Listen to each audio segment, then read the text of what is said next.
ছেলেটি রান্না করতে জানতো না। এটি যখন ইঁদুরটি দেখে ফেলে তখন সে দৌড়ে গিয়ে সর্বোত্তম গ্যাসের চুলা অন করে।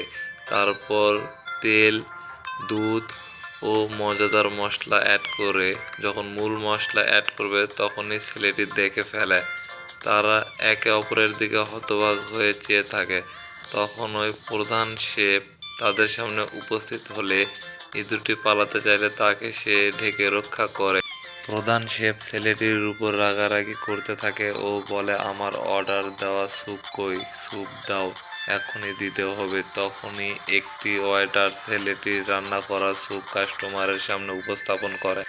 কাস্টমার তা খেয়ে আবার অর্ডার করলে প্রধান শেফ যখন জানতে পারে সে অবাক হয়ে বলে, ও একদিনে এত ভালো রান্না জানলো কেমনে। তখনই ইঁদুরটি পালাতে থাকলে প্রধান শেফ তা দেখে ফেলে ও ছেলে ইঁদুরটিকে মারার কথা বলে নিয়ে আসে ও তার সাথে কথা বলে। তাকে বলে, আমি শেফ হতে চাই না, আমি রান্না শিখতে চাই না, তোমাকে মুক্ত করে দিচ্ছি, তুমি এখান থেকে চলে যাও। ইঁদুরটির মানুষের কথা বোঝার ক্ষমতা ছিল। সে তার কথার উত্তরে মাথা নাড়ে এবং ছেলেটি যখন ইঁদুরটিকে ছেড়ে দেয়, ইঁদুরটি ছেলেটির উদারতা দেখে তাকে রান্না শেখানোর সিদ্ধান্ত নেয় এবং ছেলেটি ইঁদুরটিকে তার সাথে তার বাসায় নিয়ে যায়।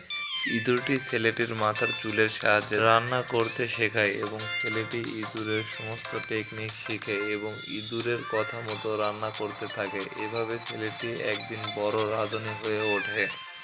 ছেলেটি তার হাতে রান্না করা প্রথম স্যুপটি তার প্রধান শেফকে উপস্থাপন করে এবং শেফ খেয়ে তার প্রশংসা করে এখান থেকে চলে যায় ও কিছু কাগজ চেক দিতে থাকে। সে কাগজ দেখে যে সে আর কেউ নয়, সে ছিল তখনকার বিখ্যাত রাঁধুনির ছেলে ও এই রেস্টুরেন্টের মালিক।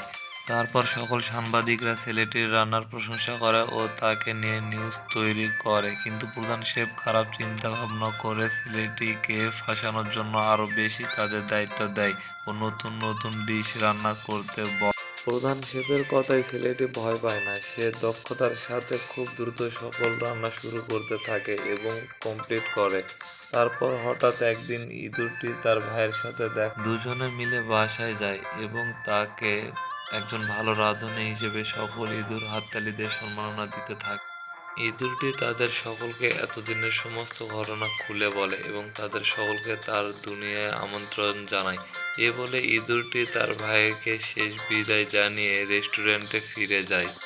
সে রেস্টুরেন্টে গিয়ে দেখে যে ছেলেটি ঘুমে বিভোর। সে ছেলেটিকে না দেখে পাশে থাকা একটি অ্যালবাম খুললেই দেখতে পায় যে ছেলেটির আসল বাবা কে। ইঁদুরটি ছেলেটিকে দেখে সব বলতেই যাবে এমন সময় প্রধান শেফ উপস্থিত হলে ইঁদুরটি মুখে করে দলিল নিয়ে দৌড়াতে থাকে এবং প্রধান শেফ বাইক নিয়ে পিছে পিছে রওনা দেয়। ইঁদুরটি দলিল বাঁচানোর জন্য রাস্তা থেকে একটি নৌকার উপর লাফ দেয়। এর মধ্যে ছেলেটির গার্লফ্রেন্ড ও ছেলেটি তা জেনে যায়।